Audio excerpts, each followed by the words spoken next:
بسم اللہ الرحمن الرحیم۔ السلام علیکم ورحمۃ اللہ وبرکاتہ۔ دعا ہے اللہ پاک سے اللہ پاک ہم سب کو اپنے حفظ و ایمان میں رکھے۔ اللہ تبارک و تعالیٰ نے حضرت سلیمان علیہ السلام کو بھی بہت سارے غیر معمولی فرائض سے نوازا، جس میں سے کچھ ہم یہاں بیان کریں گے۔ اپنے والد حضرت داؤد علیہ السلام کی طرح آپ بھی جانوروں اور پرندوں کی بولیاں سمجھ لیتے تھے، جیسا کہ سورۃ النمل میں ہے، اور ہم نے یقیناً داؤد علیہ السلام اور سلیمان علیہ السلام کو علم دے رکھا تھا، اور دونوں نے کہا تھا تعریف اس اللہ کے لیے ہے جس نے ہمیں اپنے بہت سے ایماندار بندوں پر فضیلت عطا فرمائی ہے۔ اور داؤد علیہ السلام کے وارث حضرت سلیمان علیہ السلام ہوئے اور کہنے لگے، لوگوں ہمیں پرندوں کی بولی سکھائی گئی ہے اور ہمیں ہر طرح کی چیز عطا کی گئی ہے، بے شک یہی ہے اللہ کا نمایاں فضل۔ ہواؤں کو اللہ تبارک و تعالیٰ نے حضرت سلیمان کے تابع کر دیا تھا، جیسا کہ سورۃ الانبیاء میں ہے، ہم نے تن و تیز ہوا کو سلیمان علیہ السلام کے تابع کر دیا، جو اس کے فرمان کے مطابق اس زمین کی طرف چلتی تھی جہاں ہم نے برکت دے رکھی تھی، جیسا کہ سورۃ الصاف میں ہے، ہم نے ہواؤں کو ان کے قبضے میں دیا تھا، وہ ان ہی کے حکم سے چلتی تھی، بڑی نرمی کے ساتھ وہ جہاں چاہتے تھے اس کو پہنچا دیتے تھے۔ اور اسی طرح سورۃ السبا میں ہے، ہوائیں حضرت سلیمان علیہ السلام کے مسخر تھیں، 1 مہینے کا سفر صبح کے وقت یا صرف شام کے وقت طے کرتے تھے۔ یہاں پر قرآن مجید نے 3 چیزیں بتائی ہیں۔ ہواؤں پر آپ کا مکمل اختیار تھا، بہت تیز ہوائیں بھی آپ کے لیے بہت ہی آرام دہ اور پرسکون رفتار سے چلتی ہیں۔ آرام دہ رفتار کے باوجود ہواؤں کے ذریعے وہ مہینوں کا سفر ایک ہی دن میں طے کر لیا کرتے تھے، اسی طرح 1 مہینے کا سفر صرف ایک شام میں طے کر لیا کرتے تھے۔ حضرت سلیمان علیہ السلام کو عظیم و شان عمارت اور بڑے بڑے قلعے بنانے کا بہت شوق تھا۔ اللہ تبارک و تعالیٰ نے ان کے لیے پگھلے ہوئے تانبے کے چشمے نکال کر عمارتیں بنانے کا عمل آسان کر دیا، جیسا کہ سورۃ السبا میں ہے،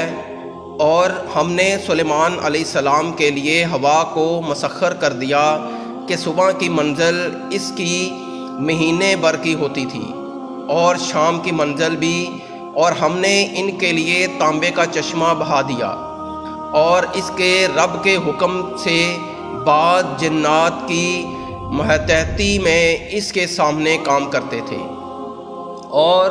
ان میں سے جو بھی حکم سے سرتابی کرتا ہم اسے بھڑکتی ہوئی آگ کے عذاب کا مزہ چکھاتے۔ حضرت سلیمان علیہ السلام کی حکومت کی چوتھی خصوصیت یہ تھی کہ اللہ تبارک و تعالیٰ نے تمام جانوروں، پرندوں اور جنوں کو ان کے قبضے میں دے رکھا تھا، کیونکہ حضرت سلیمان علیہ السلام نے اللہ سے دعا کی تھی کہ انہیں ایسی حکومت دی جائے کہ اس کے بعد ایسی حکومت کسی کو نہ ملے، جیسا کہ سورۃ الصفا میں ہے، حضرت سلیمان علیہ السلام نے کہا، اے میرے رب تو مجھے معاف کر دے اور مجھے ایسی بادشاہی دے جو میرے بعد کسی کو میسر نہ ہو، بے شک تو ہی عطا کرنے والا ہے۔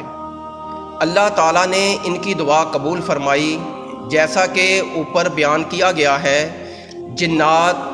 حضرت سلیمان علیہ السلام کے لیے ہر قسم کا کام کر دیا کرتے،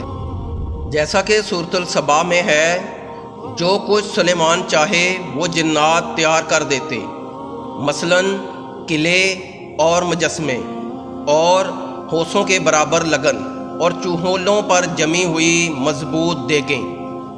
اے آل داؤد، اس کے شکریہ میں نیک عمل کرو، میرے بندوں میں بہت کم لوگ شکر گزار ہوتے ہیں۔ حضرت سلیمان علیہ السلام نے ایک اہم کام جنوں کے سپرد کیا، وہ یہ کہ وہ مسجد اقصی کو تعمیر کریں جو بہت عظیم و شان اور وسیع و عرض عمارت ہو۔ یہاں یہ بات قابل ذکر ہے کہ جس طرح حضرت ابراہیم علیہ السلام نے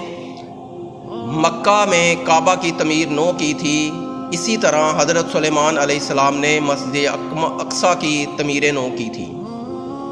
ایک مرتبہ حضرت ابو ذر غفاری رضی اللہ تعالیٰ عنہ نے حضرت محمد صلی اللہ علیہ وآلہ وسلم سے پوچھا کہ دنیا میں سب سے پہلے کون سی مسجد بنی ہے؟ آپ صلی اللہ علیہ وآلہ وسلم نے فرمایا مسجد حرام۔ حضرت ابو ذر غفاری رضی اللہ تعالیٰ عنہ نے پھر پوچھا وہ کون سی مسجد اس کے بعد تعمیر ہوئی؟ آپ صلی اللہ علیہ وسلم نے فرمایا مسجد اقصی۔ ابو ذر غفاری نے پھر پوچھا دونوں کے درمیان کتنے وقت کا فاصلہ ہے؟ آپ نے کہا 40 سال۔